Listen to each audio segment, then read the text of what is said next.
The envelope arrived on a Tuesday. It sat on the kitchen table where Dorothy used to sort the mail propped against the salt shaker, the way she always propped things that needed attention. And Elijah Cobb stood in the doorway looking at it for a long moment before he crossed the room and picked it up. He knew what it was before he opened it.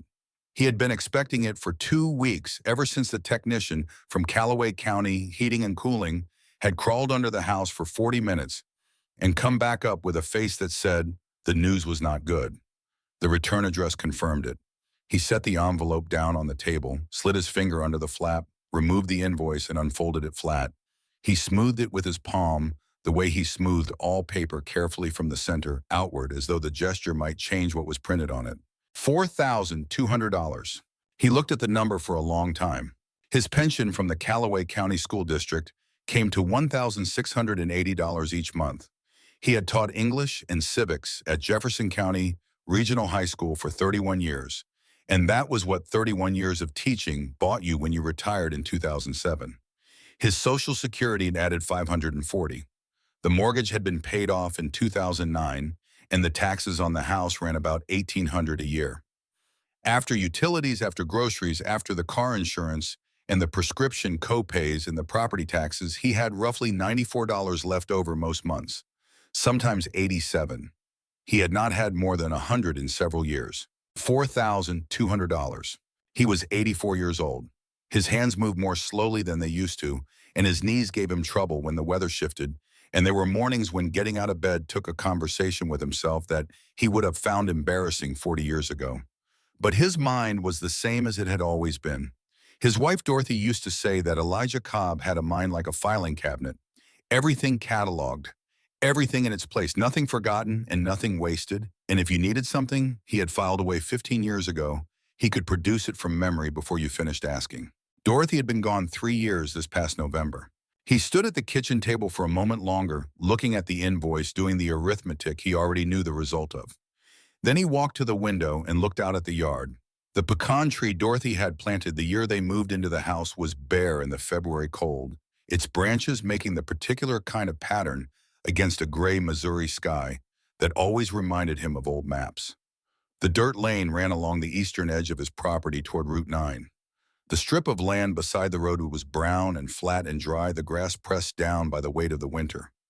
He had mowed that strip twice a year for 23 years. Not once in those 23 years had he told anyone why he maintained it.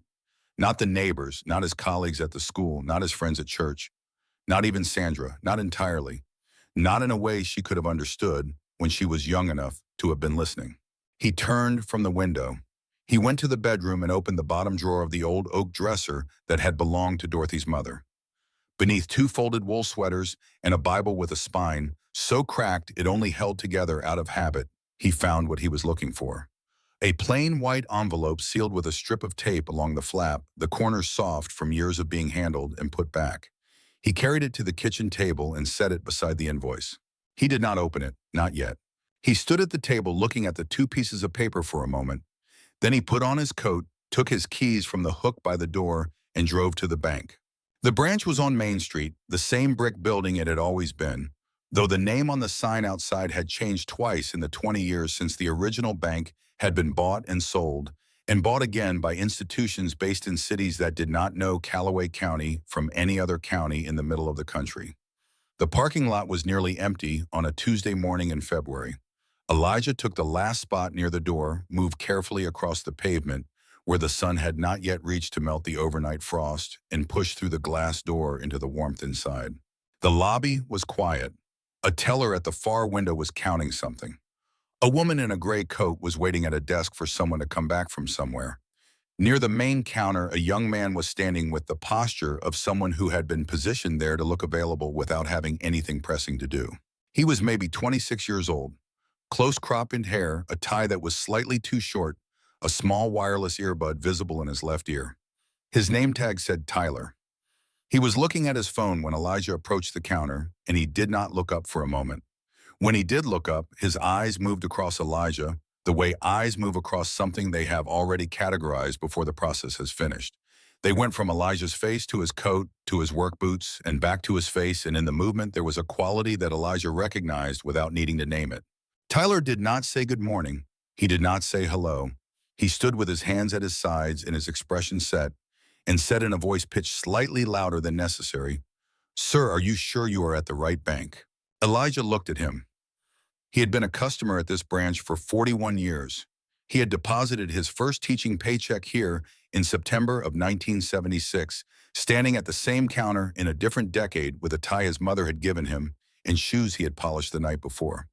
He had opened a savings account for Sandra here the week she was born, the first account she had ever had, and he had added to it every month until she left for college.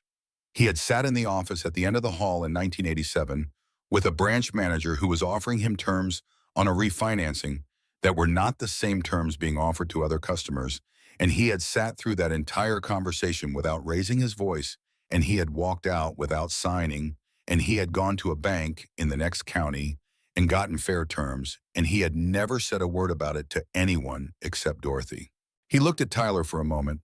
Then he said, "I need to check the balance on my savings account." Tyler typed something into his terminal. He asked for the account number in the same too loud voice. He typed again. He read the balance from the screen with no particular inflection, the way you read a number that means nothing to you. Elijah thanked him and turned to leave.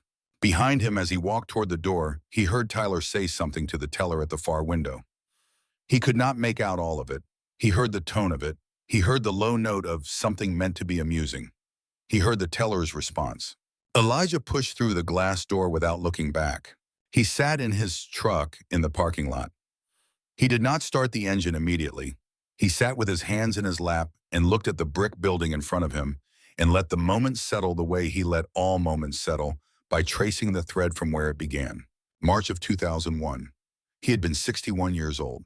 The auction had been held in the conference room of what was then called Callaway County Bank, the same building with a different name and different carpet and a slightly different arrangement of the furniture, though the bones of the room were the same as they always were. A folding table had been set up at the front to serve as the auctioneer's desk. A fluorescent tube in the back corner of the room buzzed and flickered with the particular determination of something that had been broken for a long time and had no intention of being fixed. 7 or 8 people had drifted in from the parking lot, most of them out of the mild curiosity that brings people to auctions they have no particular intention of participating in. Nobody expected to buy anything interesting. Elijah had come to buy one specific thing. He had found it 2 years earlier, the way he found most things that mattered not by accident, but by paying attention over time. He had a habit that went back decades, a habit that most people who knew him had observed and politely declined to share. Once a month, with the regularity of a standing appointment, he drove to the Callaway County Public Library and spent an afternoon in the records room reading documents that nobody else was reading. Old zoning maps from the 1940s and 50s, road surveys from before the interstate was built, easement filings that went back to the years after the war, infrastructure proposals that had moved through the county planning process and been approved, revised, amended, delayed, tabled, and sometimes simply forgotten in a filing cabinet drawer that nobody opened again for 20 years. He had started doing this because of his father.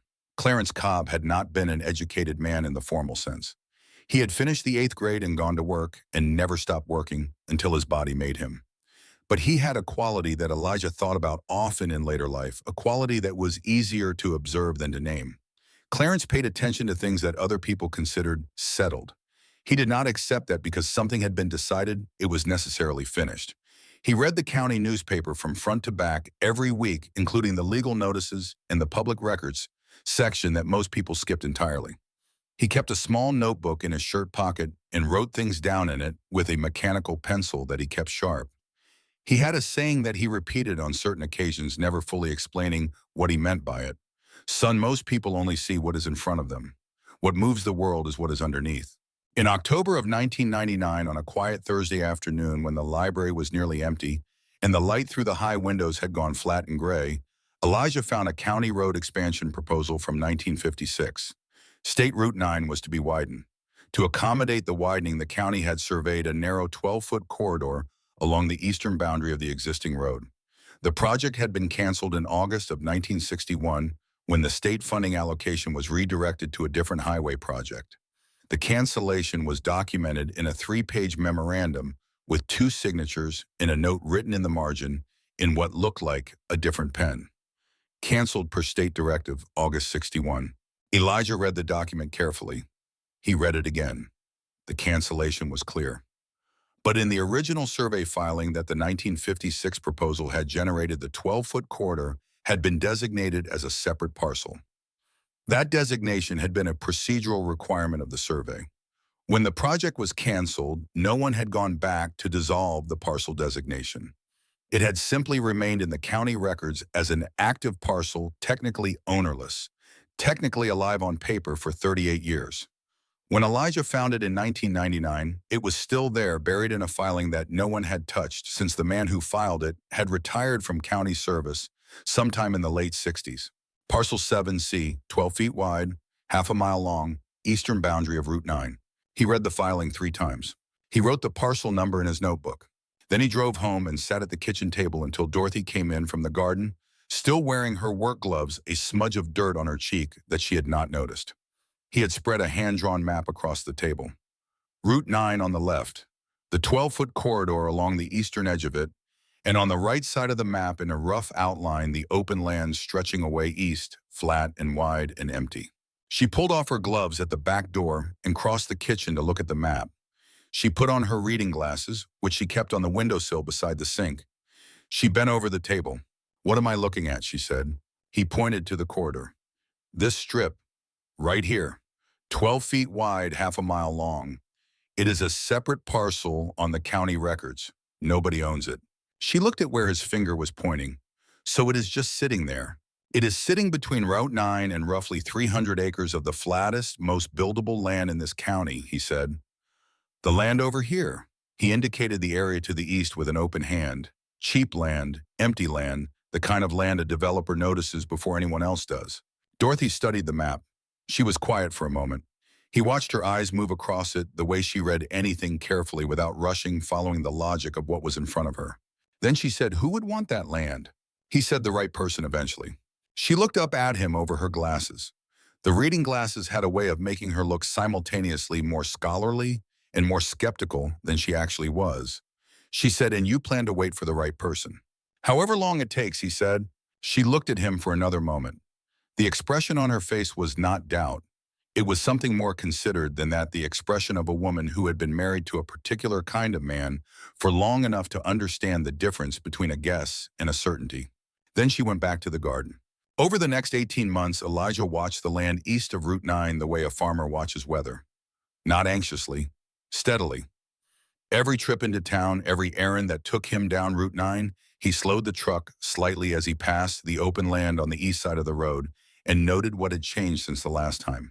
Survey flags appearing in November in a pattern that suggested professional work. Fresh tire tracks in February from vehicles heavier than farm equipment. New fence stakes along the property lines in April, the kind set with a power driver rather than a hand tool. He wrote it all down in the brown notebook Dorothy had bought him, purchased for no particular occasion, with her handwriting on the inside front cover. For Elijah, who notices everything. It had been a mild joke between them, a reference to a quality of his that she had spent decades finding variously admirable and exhausting depending on the day. He had never quite decided whether she intended the note as a compliment or a gentle complaint. He suspected she had intended it as both. In early 2000, a survey crew worked the eastern parcels for 2 full days. They drove 2 heavy trucks and set up equipment that suggested precision work rather than rough mapping. They said nothing to anyone Elijah could identify. He stopped at the hardware store one morning and mentioned to the man behind the counter, a man he had known for years, that he had noticed a survey crew out east of Route 9. The man said he had noticed the same thing. Neither of them knew who had hired them. 3 months later, 40 acres changed hands through a limited liability company registered in Nashville, Tennessee. Elijah found the transfer in the county records on his next monthly visit to the library. He wrote it down. The name of the LLC gave him nothing. He searched the state business registry and found that the LLC had been formed 6 months earlier with minimal public information attached to it. 6 months after the first sale, another 60 acres transferred through the same LLC. Then 80 more. Then 45. The transactions were not secret because property transfers in Missouri are public record, but they were quiet, spaced out over time, never advertised. The kind of assembly that happens when someone knows exactly what they are building toward and is moving carefully to avoid drawing attention before the picture is complete. Elijah tracked every transaction in the notebook. By the summer of 2001, he had recorded the purchase of approximately 280 acres. He traced the Nashville LLC through several layers of public filings and eventually identified the parent company. Meridian Land Group, based in Nashville, publicly traded with a portfolio of commercial and residential developments across 7 states. He called the county assessor's office one afternoon in August. He asked, keeping his voice as casual as he could manage, about road access to those parcels east of Route 9. He said he was asking generally as a property owner in the area, just curious about the infrastructure situation.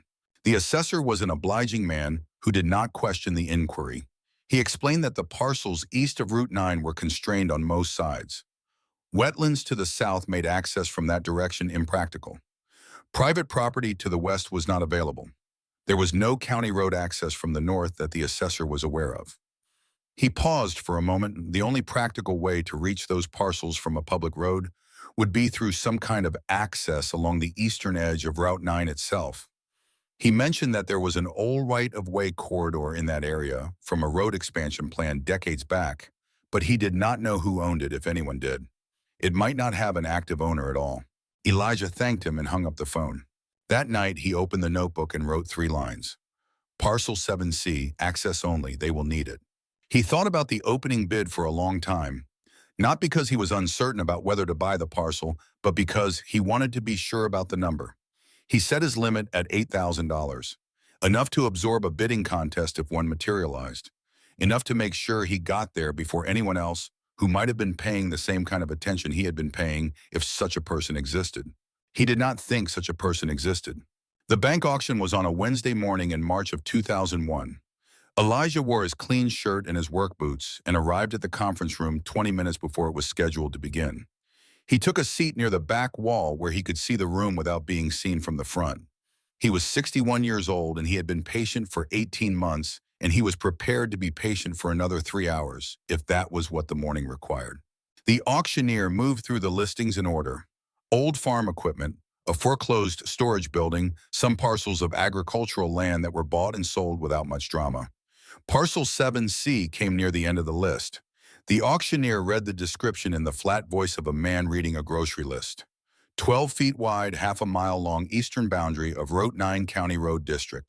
Opening bid $5,000. The room was quiet. A man standing near the coffee station at the back of the room said something to the man beside him and smiled.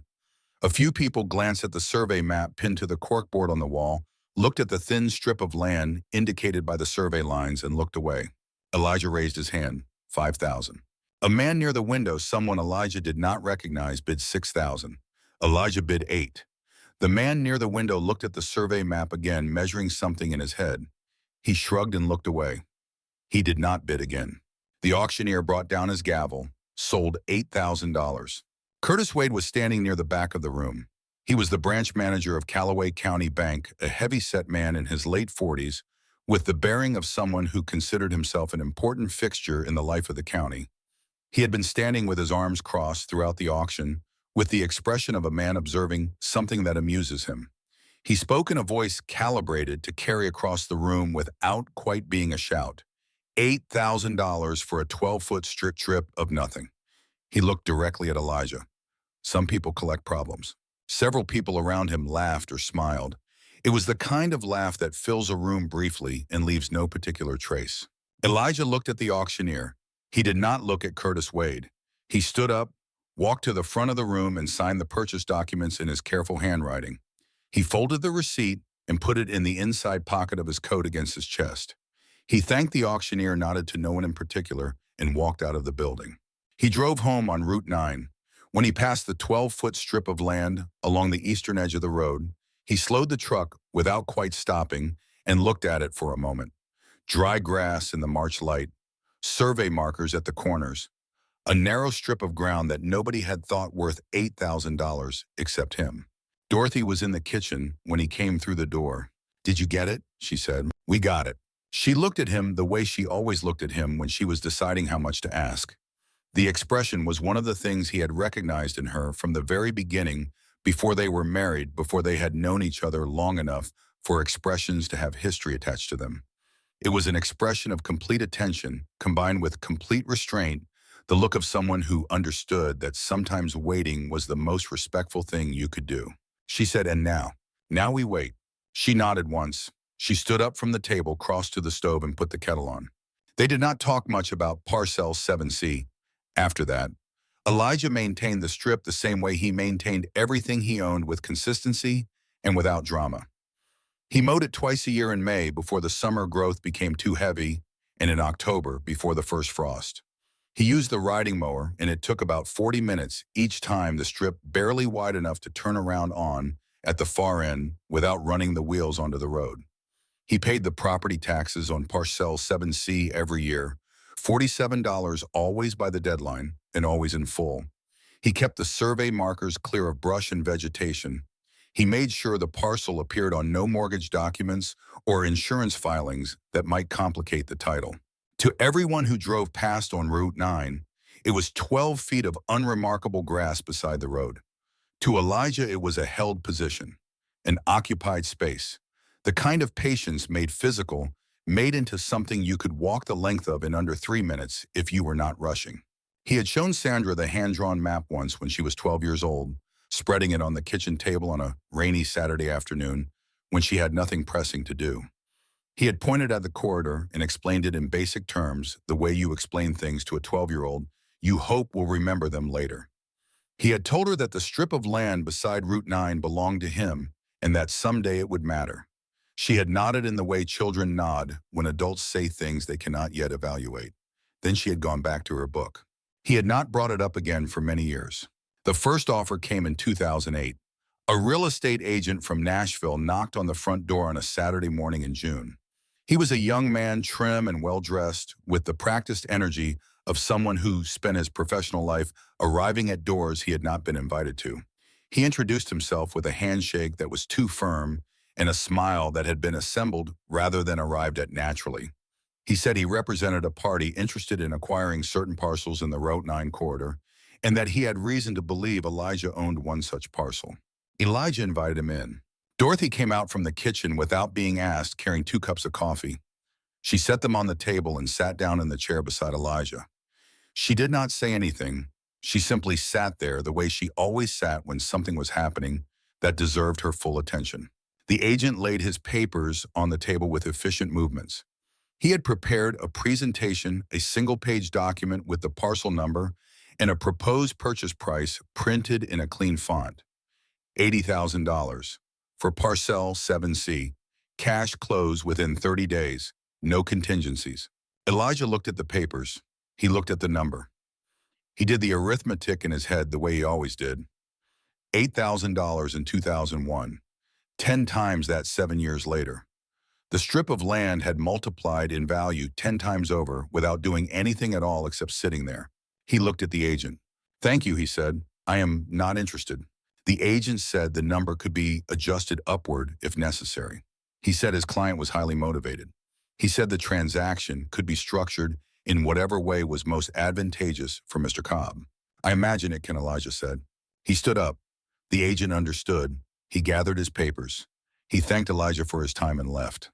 Dorothy stood at the kitchen window watching the man's rental car back down the lane. She was quiet for a moment. $80,000, she said. "I know." "You said no." "I did." She turned from the window. She looked at him for a moment with the expression that was not quite a smile and not quite a question, but had elements of both. She looked at him with the calm of a woman who had decided a long time ago that when Elijah Cobb was certain about something, her job was not to talk him out of it. Then she went back to whatever she had been doing before the knock at the door. She never asked him to reconsider. Not that day, not in any of the years that followed. It was one of the qualities of their marriage that he thought about most often in the years after she was gone, the particular kind of faith that does not require constant reassurance, that can look at a large sum of money being turned away and conclude based on the evidence of 40 years of knowing a person that the right thing is being done. The county came in 2012. A representative from the commissioner's office called on a Tuesday afternoon and offered $120,000 for Parcel 7C on behalf of the County Road Improvement Fund. Elijah thanked the man and declined. The man asked politely, but with a note of genuine confusion, whether Mr. Cobb would share his reasoning. Elijah said it was not time yet. The man asked time for what? Elijah said he was not in a position to explain that at the moment. The man thanked him again with less warmth and hung up. Dorothy had been in the living room. She appeared in the kitchen doorway. Same people, she said. County this time, Elijah said. How much? 120.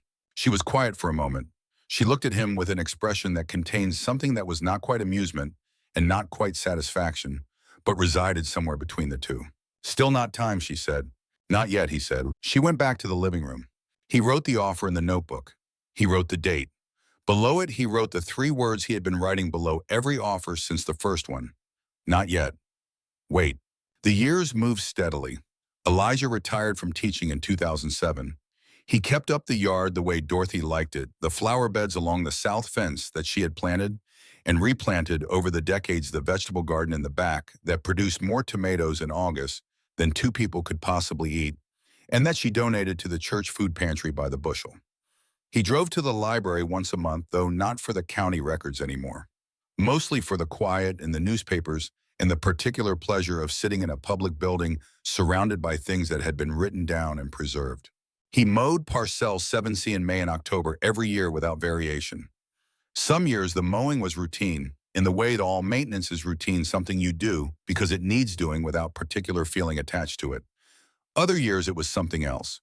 The October after Dorothy had her first health scare in 2015, he mowed the strip in the afternoon and stood at the far end of it for a while, looking back toward Route 9, thinking about time and about what things were made of and about whether patience was a virtue or simply a character trait, the way some people have blue eyes and some have brown, and neither choice was involved. He decided that evening that it did not matter which it was as long as it held. Meridian Land Group sent a lawyer in 2016. He arrived unannounced on a Thursday afternoon, drove a dark sedan, wore a suit that was worth more than most of the furniture in Elijah's house. His name was something formal, and his briefcase was leather, and he had the walk of a man who moved through rooms expecting them to arrange themselves around him. Elijah poured coffee. He invited the man to sit down. He listened to everything the lawyer said, which took about 12 minutes and included a detailed explanation of Meridian's development plans, their timeline, their community investment commitments, and the very generous offer they were prepared to make. $250,000 for the parcel. Clean title, 30 days. Elijah looked at him over his cup. Tell your client I have been patient, he said, longer than he has. The lawyer absorbed this. He waited for something to follow it. Nothing followed it. He thanked Elijah for his time. He gathered his briefcase. He left. Dorothy had been in the garden when the man arrived. She came in through the back door as the dark sedan was pulling out of the lane. She pulled off her garden gloves and hung them on the hook beside the door. She looked at Elijah. Same people. Their lawyer this time. How much? $250,000. She looked at him. She was quiet for a moment.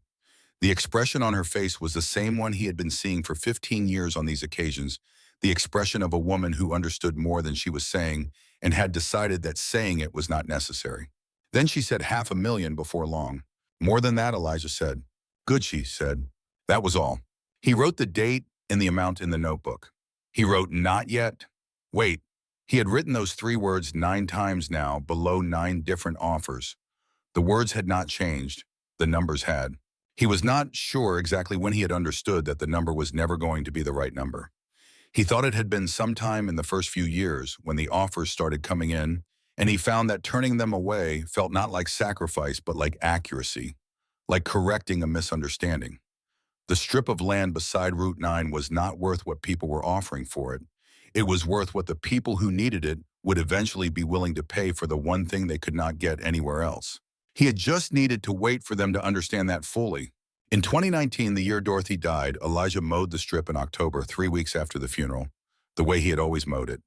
He drove the riding mower down the lane in the afternoon light, the Missouri October, doing what October always did in Missouri, the trees along Route 9 holding their color for what felt like a week longer than seemed possible, and then releasing it all at once in a rush of red and orange and that particular yellow that lasted 4 days.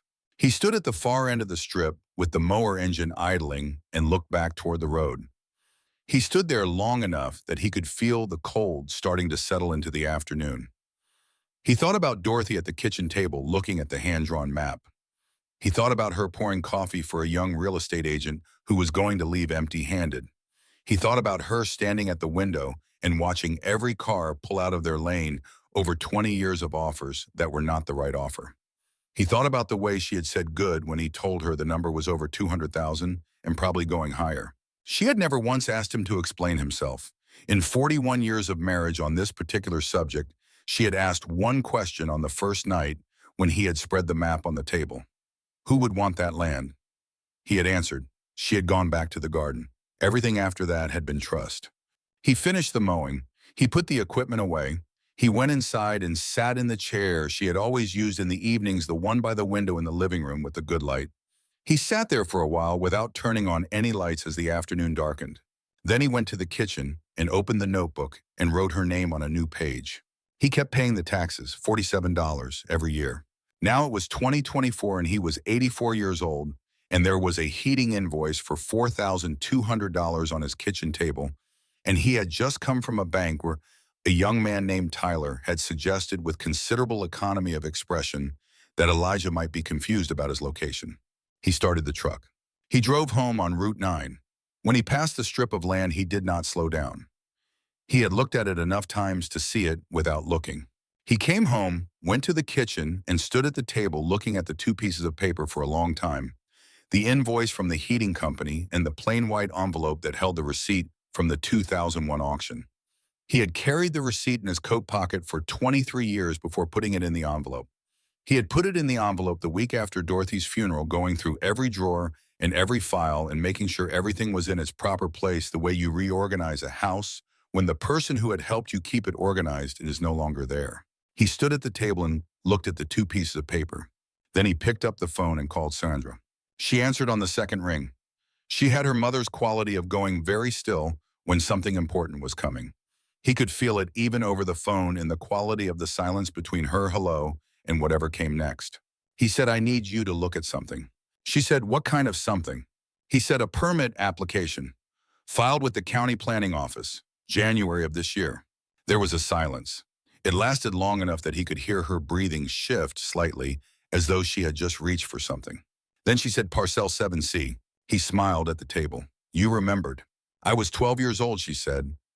"You spread the map on the kitchen table on a rainy afternoon, and you pointed at that strip, and you said, 'Someday this will matter.' You said it like it was already decided. I never forgot it." He looked out the window at the strip of land. "Someday is here," he said. Sandra drove down that Friday. She arrived in the early evening and sat with him over dinner and did not bring up the permit application until the following morning. She had her mother's sense of timing that way, the understanding that some conversations needed space around them, that the best time to begin a difficult thing was not immediately. Saturday morning, coffee. The table cleared except for a fresh print out of the permit application, all 87 pages, and beside it the white envelope in the notebook. Sandra put on her reading glasses and began at the beginning. She was methodical. She did not rush. She had practiced property law for 16 years, and she read documents the way a doctor reads a chart, looking for the specific thing that changes the picture. When she reached page 31, she stopped. She read the page. She read it again. Then she said, "Dad, their entire access road runs through your land." "I know. 340 acres, she said. "The main project access, the only legal entrance and exit to the entire development." "I know." She looked up from the page. Her expression was the one he associated with her at her most focused, the expression that meant the calculation had completed and the result was significant. She said, "Do they know you still own it?" He leaned back in his chair. "They are about to find out," he said. The permit application had been filed by Meridian Land Group in January, with the standard assumption that access documentation would be routine. County Planning reviewed the access road design as part of standard procedure and flagged it within 48 hours of receiving the full submission. Proof of legal access required before approval could proceed. Meridian's legal team began the process of documenting the access easement that they had assumed existed. They traced Parcel 7C through the county records. It took 4 days. 4 days to find what Elijah had known for 23 years. The phone rang on a Thursday morning. Elijah was at the kitchen table with his coffee and the newspaper, the local paper that he still received in the mail, and still read cover to cover, including the legal notices. The number on his phone screen was a Nashville area code he did not recognize. He looked at it for a moment. He let it ring once. He let it ring twice. Then he answered, "Mr. Cobb." The voice was smooth and measured the voice of a man trained to deliver important information in a tone that suggested he was offering something rather than asking for it. "My name is Robert Hale. I represent Meridian Land Group. I am hoping we can discuss the possibility of acquiring your parcel." Elijah said nothing. "We are prepared to offer $400,000 for parcel," 7C Hale said. "Cash transaction close within 30 days, no contingencies." Elijah set down his coffee cup. $400,000 for a parcel he had bought for $8,000, for 12 feet of grass beside a county road that everyone else had walked past for 23 years. He thought about Curtis Wade in the auction room in March of 2001. $8,000 for a 12-foot strip of nothing. Some people collect problems. He thought about Tyler at the bank counter that morning. "Sir, are you sure you are at the right bank?" He thought about Dorothy pouring coffee for the man from Nashville who had driven all the way to Callaway County with a number that was not the right number. He thought about $47 a year for 23 years. $1,081 total. He had added it up one afternoon. "I appreciate the call," he said. Hale's voice shifted very slightly. The smoothness remained, but something underneath it relaxed as though a tension that had been there had released. "So you will consider it." Elijah picked up his coffee cup. "It means I appreciate the call," he said. Then he hung up. He sat in the quiet kitchen. Morning light came through the window above the sink, the same window Dorothy had stood at 100 times watching things arrive and watching them leave. He sat with his hands around his cup and let the morning settle around him. Then he opened the notebook to a fresh page. He wrote the date in the upper left corner. He wrote the name Robert Hale and the company name beneath it. He wrote the number. Below the number, he wrote 2 words. "Not yet." Then he called Sandra. She listened to everything without interrupting. When he finished, she was quiet for a moment. Then she said, "What do you want, Dad?" It was not quite a question. It was the question, the one that mattered, and she asked it in the tone of someone who understood the difference. He looked out the window toward the strip of land along Route 9. "I do not want to sell it," he said. "Then what do you want?" "I want what it is worth. Not what they are offering. What it is worth to them." She took a slow breath. He could hear her thinking. "Then I need to make some calls," she said. She called back that afternoon. Her voice had the careful precision he recognized from the 16 years she had been practicing law, the tone that meant she had found something significant and was calibrating how to present it. "Dad," she said, "I think there is more here than you know." He said, "I am listening." The parcel, she said, 12 feet wide, half a mile long eastern boundary of Route 9. I had someone look at the original easement filing, the 1956 survey documents.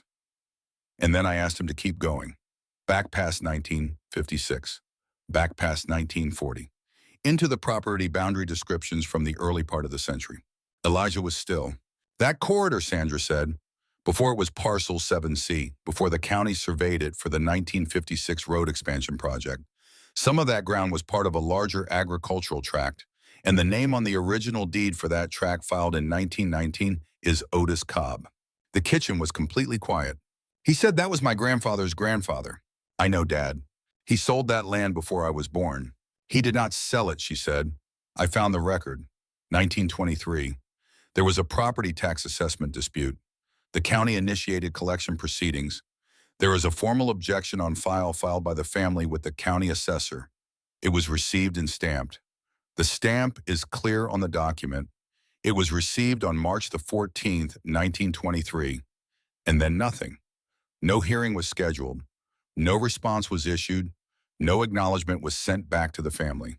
3 months after the objection was filed, the land was seized for non-payment of the disputed assessment. Elijah looked at the table. He set down his cup. He said, "How much land?" 42 acres, she said, east of Route 9. He had purchased it outright in 1919, clear title properly recorded. He farmed it for 4 years. Elijah thought about Clarence. He thought about sitting in the passenger seat of his father's car when he was 15 years old on a Sunday afternoon drive that had taken them down Route 9.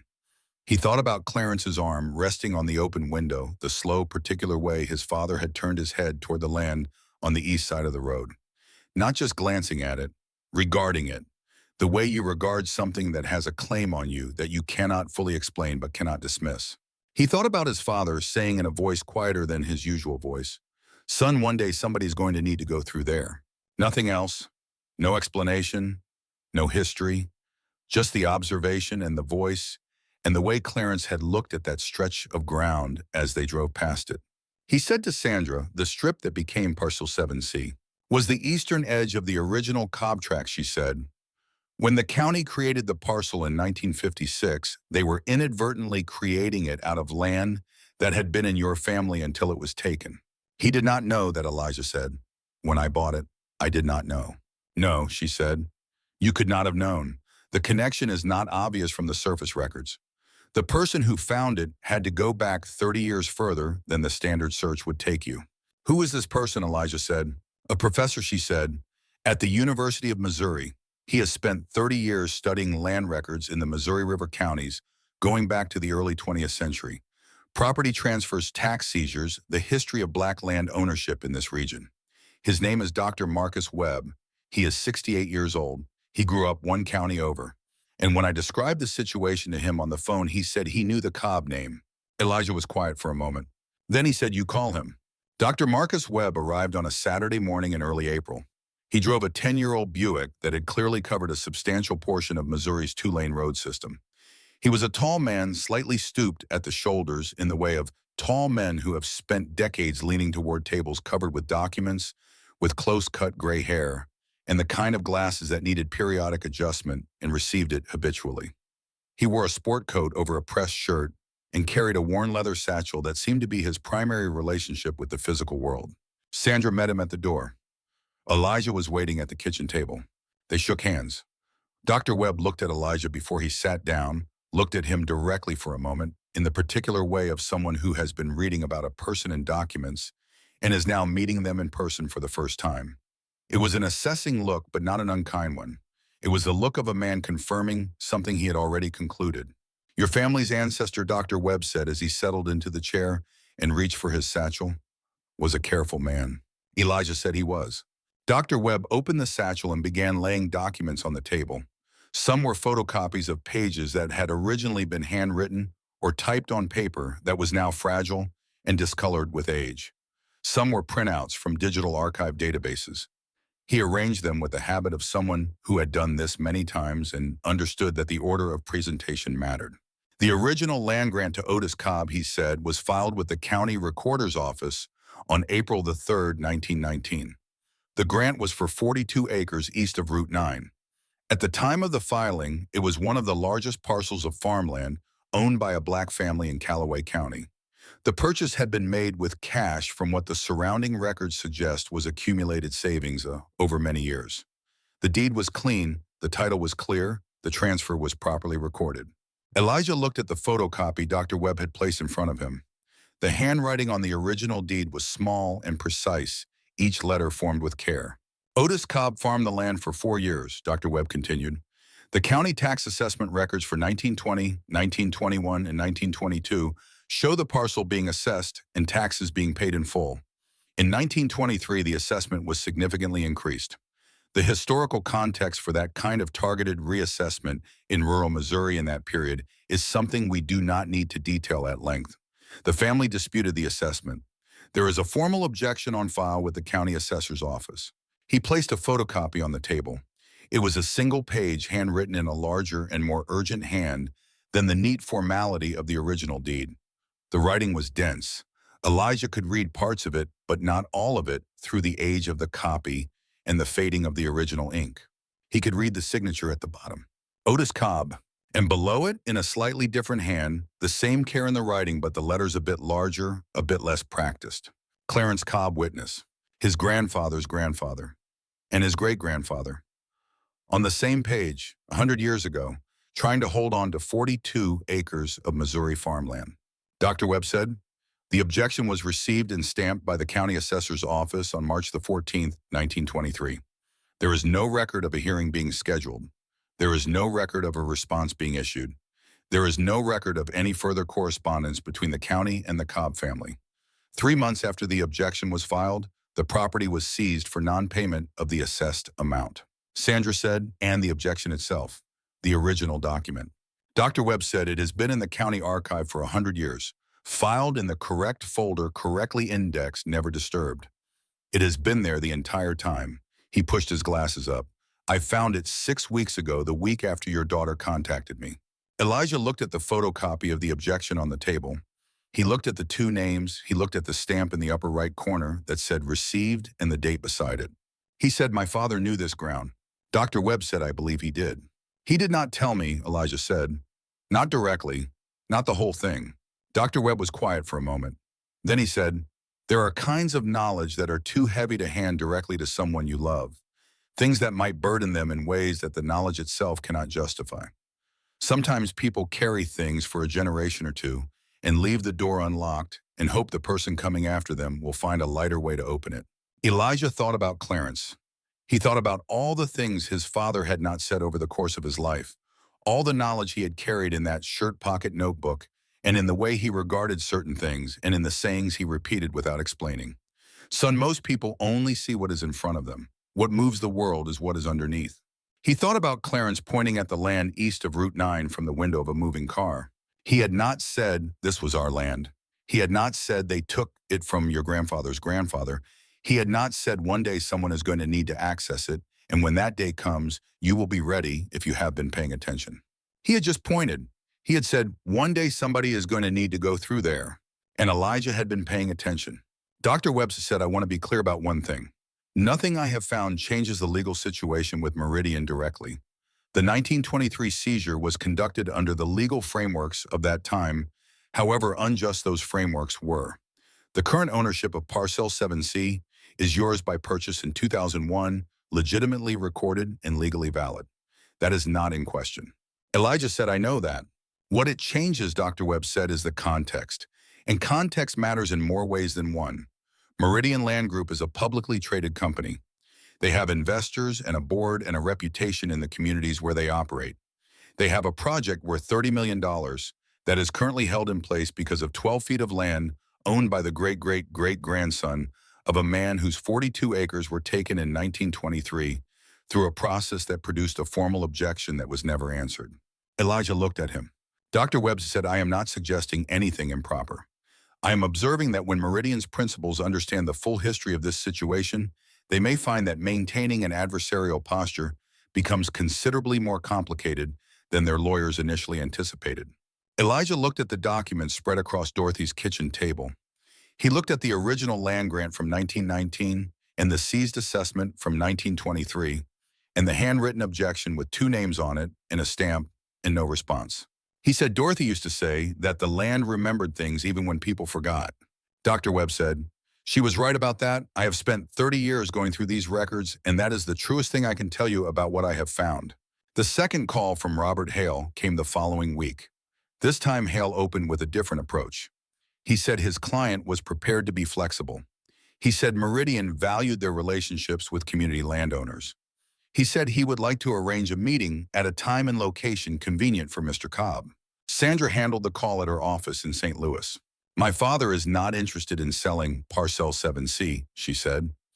He is open to granting a permanent easement.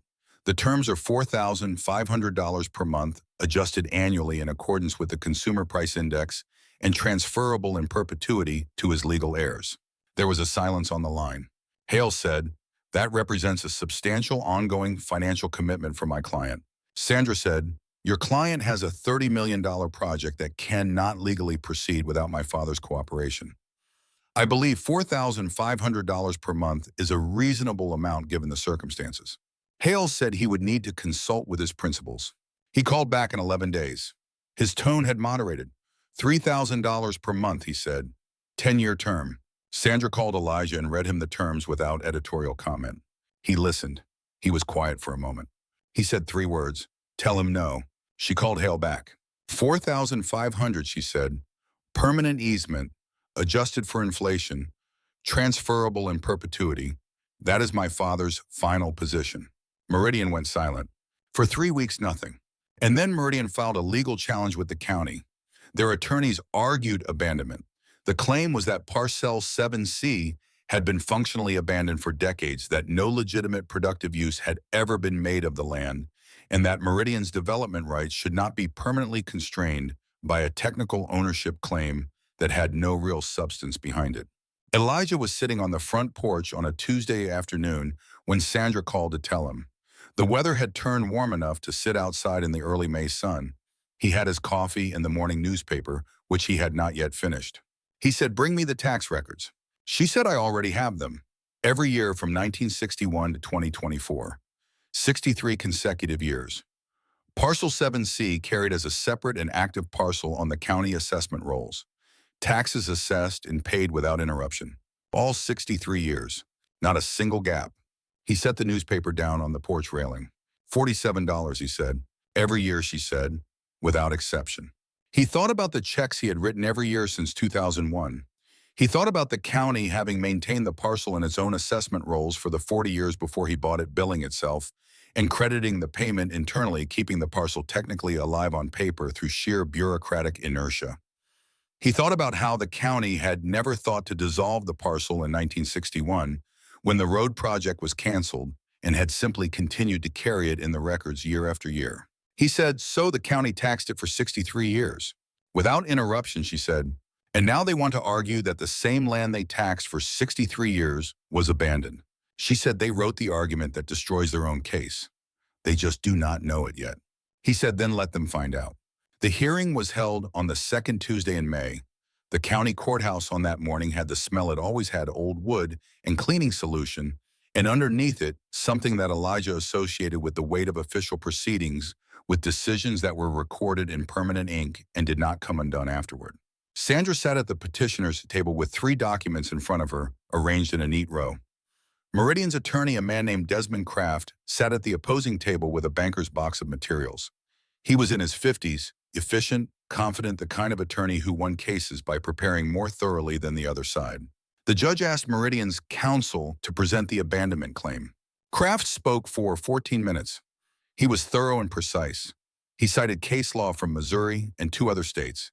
He presented survey data and land use records and an analysis of what constituted productive use under Missouri property law.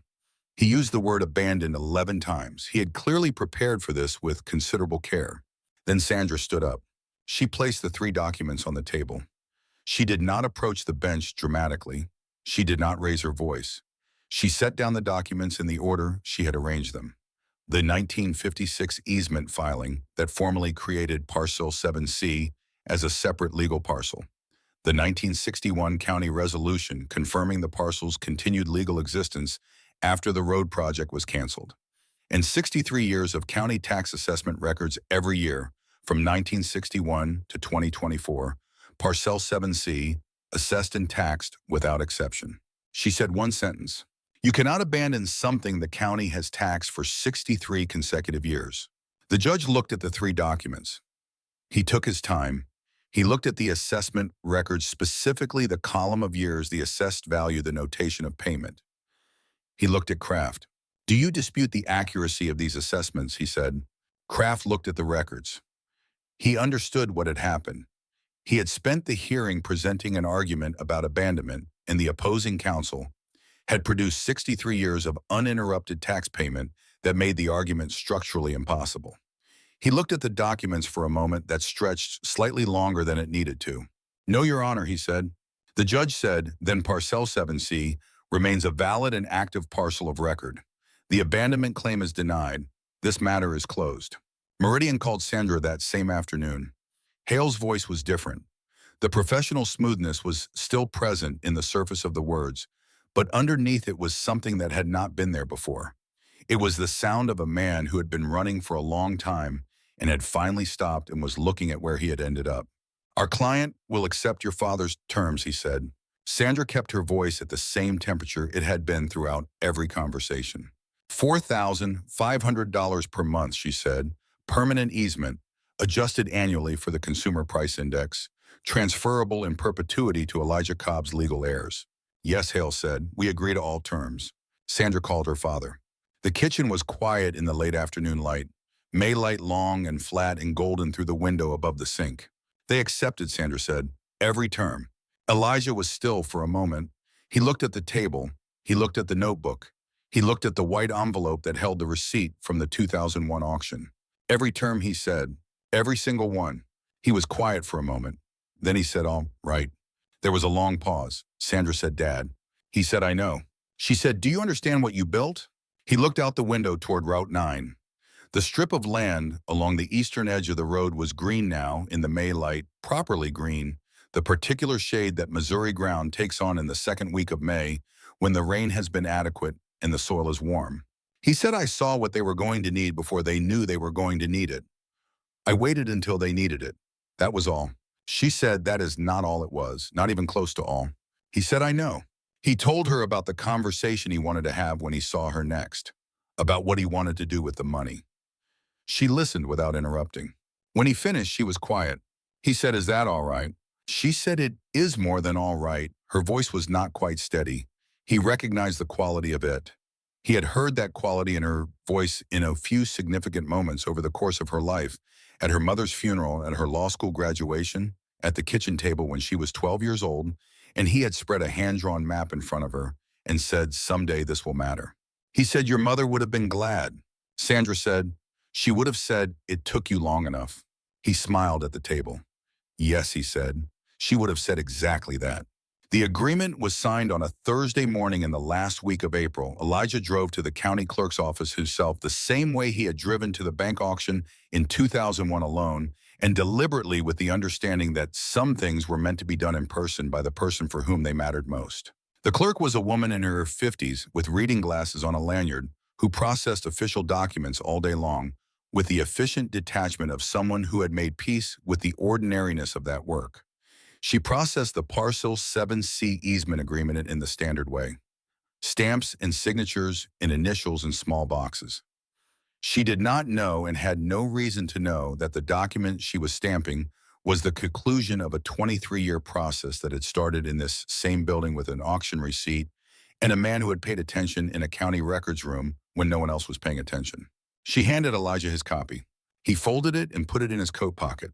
He said, thank you. He walked out into the April morning. He sat in his truck in the parking lot for a few minutes, not thinking about anything in particular, just sitting with it the way you sit with something that has finally finished after a very long time. Then he drove to the cemetery. Dorothy's stone was simple the way she had asked for it, her name, her dates, and the line below. She kept the home fires burning. He had chosen that himself. He had known she would have something to say about it, something dry and affectionate, something that would make both of them smile. He stood at the stone for a while. The grass around it was in good order. He had seen to that on every visit. He said, we did it, Dorothy. The April morning was quiet around him. He said, every term. He stood there long enough that a groundskeeper working further down the road glanced at him once and then looked away with the discretion of someone who understood that some things needed to be given room. Then Elijah drove home. The first wire transfer from Meridian Land Group arrived on the 15th of May. $4,500. Elijah looked at the notification on his phone and held it in his hand for a long moment. He called Sandra. It came through, he said. She said it is going to come through every month for the rest of your life. And after that to me. He was quiet. She said, you know what you did. He looked out the window. The strip of land along Route 9 was green in the May morning. The first of Meridian's survey stakes were visible from his kitchen window, bright orange flags marking the line of the access road that would go through Parcel 7C because there was no other way in. He said, I want to do something with it. He had thought about this for a long time, not just since the agreement had been signed, but for years the way you think about things that are coming when you have enough time ahead of them to think carefully. He told her the first thing, a new headstone for Dorothy. The one that was there now was adequate, practical, what he had been able to afford in the first year of grief, when every decision seemed to require more energy than he had available. He wanted something different now, something that said what she had actually been. He had been thinking about the words for 3 years. Sandra said, what do you want it to say? He read it to her from the notebook where he had written it out in his careful handwriting. Dorothy Jean Cobb, beloved wife and mother, she waited beside me through every season. She always knew we would get there. Sandra did not say anything immediately. Then she said, Dad, is it too much, he asked. She said, it is exactly right. Her voice had the quality he recognized. He gave her a moment. She said she would have said it was sentimental. He said she would have said it while she was crying. Sandra said, yes, exactly like that. The second thing was the scholarship. He described it carefully. He did not want anything complicated, not an endowment that required lawyers and annual reports and a board of trustees. Something simple, a fund at the county high school, $5,000 a year.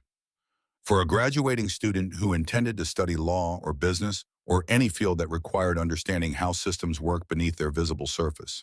He wanted it named for Otis Cobb. Sandra said, I will set that up. What is the application requirement? He said, one essay prompt. Describe something you noticed that everyone around you missed. What did you notice? What did you do with it? She wrote it down. He could hear the pen. The third thing was for her.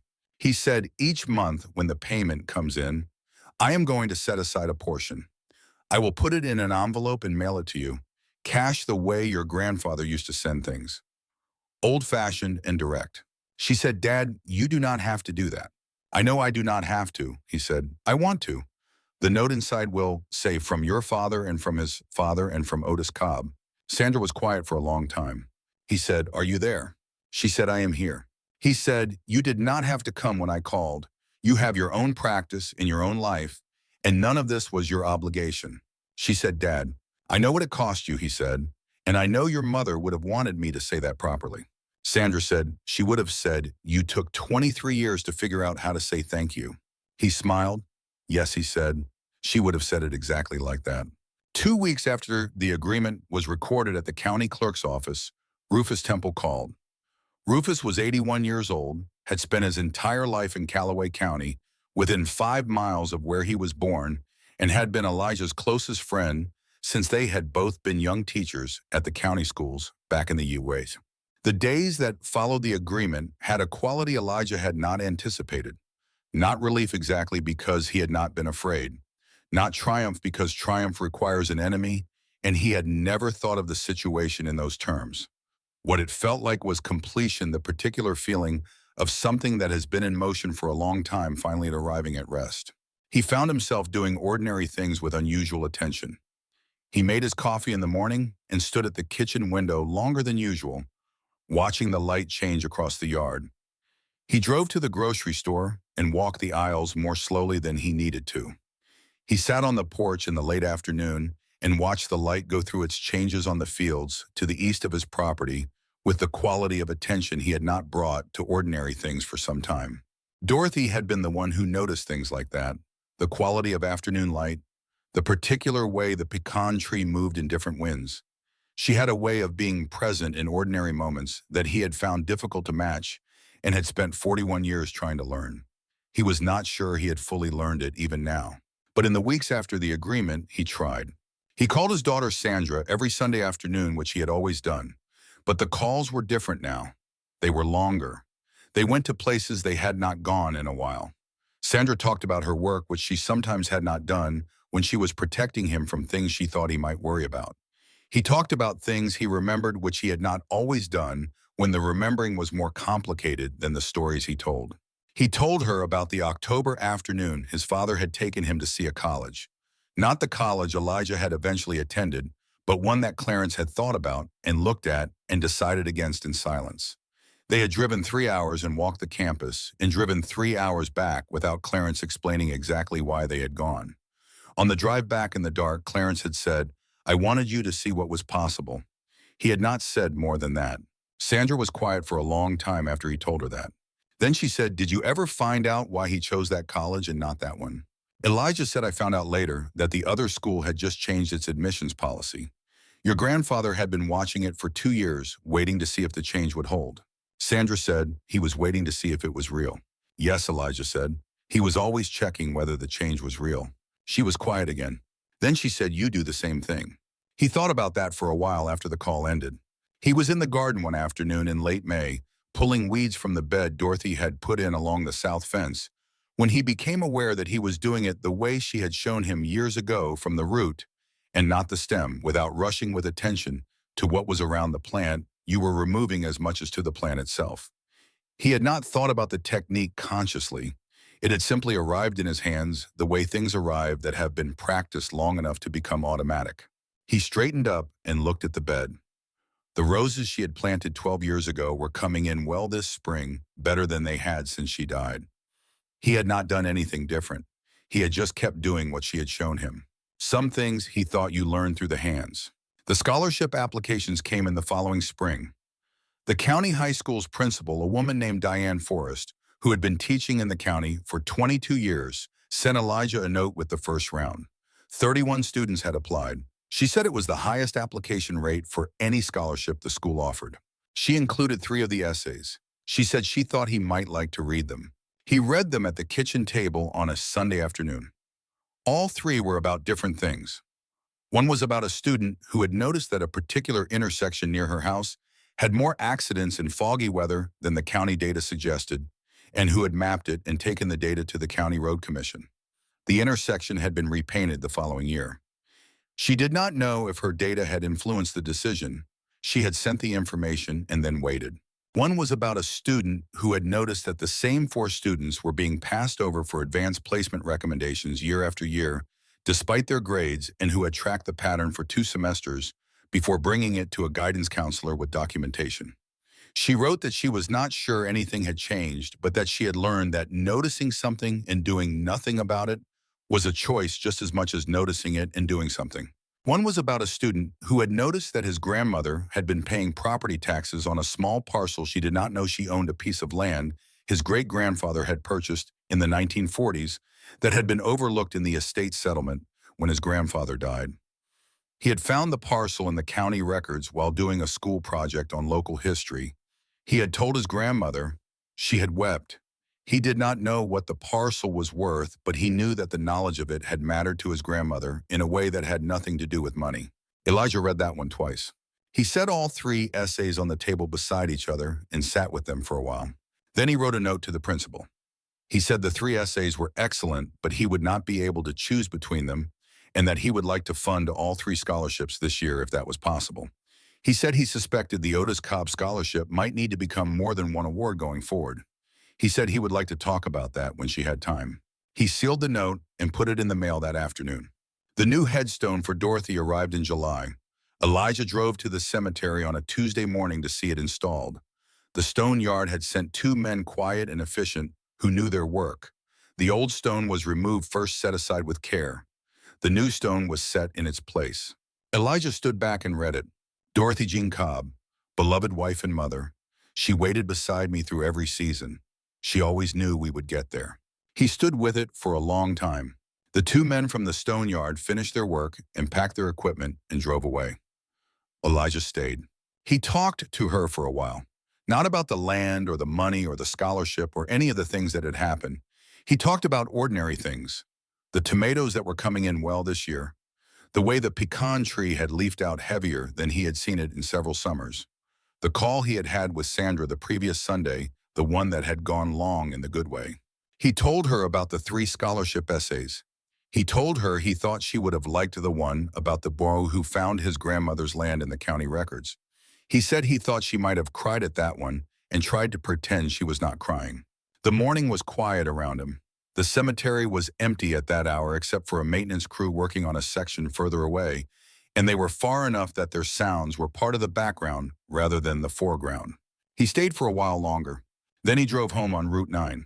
Rufus called on a Thursday afternoon in August to ask if Elijah wanted to drive out to the county fair. He said Wendell was already committed to entering his wife's pie recipe in the dessert competition for the 9th consecutive year, despite his wife's having told him 9 consecutive times that she would prefer he did not. Elijah said he would drive. The fair was the same as it had been for decades, which was part of its value. The same livestock pavilions, the same row of commercial vendors selling things that were easier to find at the hardware store, but which people bought here anyway out of the logic of occasion. The same midway with the same games that were slightly harder than they appeared. The same smell of fried food and fresh hay and something sweet from the competition tent. Elijah walked through it with Rufus on one side and Wendell appearing and disappearing on the other side as he went from thing to thing with the restless energy of a man who had more curiosity than a fair could satisfy. They ate bad food and watched the livestock judging for a while, and sat in the grandstand for the tractor pull, which Elijah had watched every year since he was a boy, and which he watched now with the same quality of attention he had brought to it at 8 years old. A man sat down beside him in the grandstand that he recognized from the county. a man named Beaumont who ran a hardware supply business and who had been running it for 30 years. He had a son who had recently started working with him. He was a man Elijah's age, maybe a year or two younger, with the look of someone who had done the same work for long enough that the work and the man had become largely indistinguishable. Beaumont said, "I read about your land in the paper." Elijah said, "Is that right?" Beaumont said, "I saw you at the auction in 2001. I was there for something else. I remember wondering what you were doing." Elijah said most people wondered that. Beaumont looked at the tractor on the track below them. He said, "I had a piece of land once that I held on to for a long time. Not like yours, nothing like that. But I held it because I thought something was going to come together around it. 15 years I held it. Then I sold it when the offer was good, but not what I had imagined." He was quiet for a moment. He said, "Did you always know it would come together the way it did?" Elijah thought about this honestly. He said, "I always knew what it was. I did not always know what the end would look like." Beaumont nodded. He said, "That is probably the right way to hold it." They watched the tractor pull for a while without speaking. Then Beaumont said, "Your grandfather's grandfather, the piece of land that was taken." Elijah said, "Yes." "Did you know about that when you bought the strip?" "No," Elijah said. "I did not know that until this spring." Beaumont was quiet. He looked at the track below them. He said, "That is something. To find out what you were carrying after you had been carrying it for 23 years. Elijah said, "Yes." Beaumont said, "What was it like finding that out?"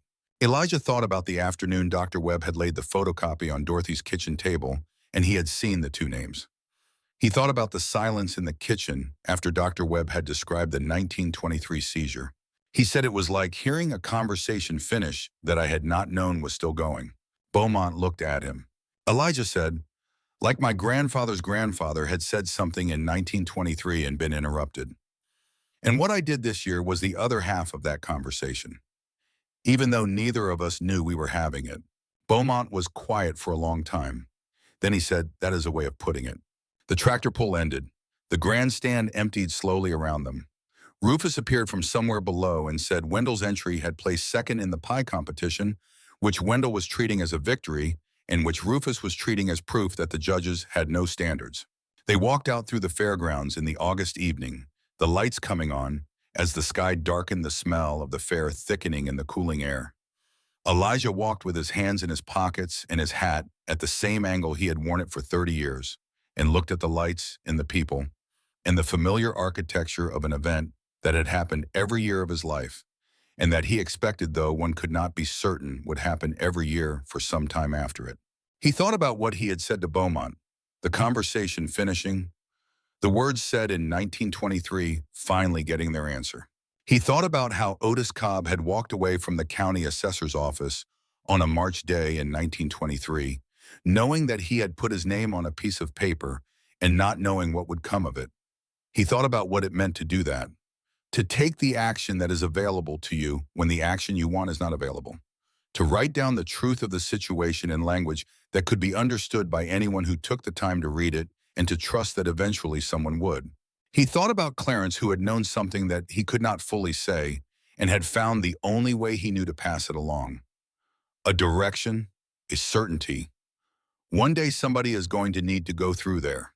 He thought about Dorothy, who had understood things about the situation that he had not always been able to articulate to himself, and who had communicated her understanding not through explanation, but through the quality of her attention, through the patience of her sitting, through the steadiness of her presence beside him, through every season, including the ones when the waiting felt longest. And he thought about Sandra, who had answered the phone on a Tuesday morning in February and had driven down on a Friday evening and had sat across from him at the kitchen table and had gone to work on the problem with the full force of 16 years of professional preparation and the additional force of a lifetime of knowing her father. He thought about the way families work when they work well, the way knowledge passes from one generation to the next, not always through words, but through attention, through habit, through the shape of the questions you learn to ask, and the records you learn to keep, and the patience you learn to maintain in the face of things that are not yet finished. Some of it was transmitted deliberately. Some of it was transmitted without anyone fully realizing the transmission was happening. Some of it was transmitted through the hands, the way Dorothy's technique for pulling weeds had arrived in his hands 30 years after she had shown it to him, without his thinking about the learning at all. He drove home from the fair in the August dark down the county road, and then along Route 9 past the strip of land that was invisible now in the darkness, but that he knew was there, the same 12 feet. It had always been the same half a mile, the survey markers at the corners just as he had left them. He turned into his lane and parked and sat in the truck for a moment in the dark before he went in. He thought about the November morning 3 years ago, when he had driven this same road after Dorothy's funeral and had turned into this lane and had sat in the truck in the dark for considerably longer than a moment, unable to go inside because inside was all the evidence of a life they had built together, and he was not ready to be alone in it. He had gone in, eventually. He had put the kettle on the way she would have. He had made tea that he did not drink and sat at the kitchen table until it was late enough to call it a day. He had kept going the way you keep going. He had kept mowing the strip. He had kept paying the taxes. He had kept writing in the notebook. He had kept faith with the thing they had understood together, the thing she had never required him to explain because she had grasped it at a level that did not require explanation. Now he sat in the truck in the August dark and thought about the word yet. Not yet. Wait. The 3 words he had written in the notebook 9 times over 23 years. And how the word yet had held the whole thing open. Not done, not abandoned, not finished. Yet. Still becoming. Still making its way toward what it was going to be. He thought about how much he had counted it on that word without fully knowing he was counting on it. Then he got out of the truck and went inside. He turned on the kitchen light. He put the kettle on. He sat at the table while the water heated and thought about ordinary things and extraordinary things and the way they were almost always the same thing when you looked at them long enough. The kettle whistled. He made his tea and drank it at the table where Dorothy had sat and where Sandra had spread the permit application and where Dr. Webb had laid the photocopy of the document that had been filed in 1923 and never answered. He thought about the scholarship applications. He thought about the boy who had found his grandmother's land in the county records. He thought about the 31 students who had written essays about things they had noticed. He thought about Otis Cobb, who had noticed that something was being taken from him and had done the only thing he could do, which was to write it down. He thought about Clarence, who had pointed. He thought about Dorothy, who had believed. He thought about Sandra, who had known. He finished his tea and washed the cup and put it away.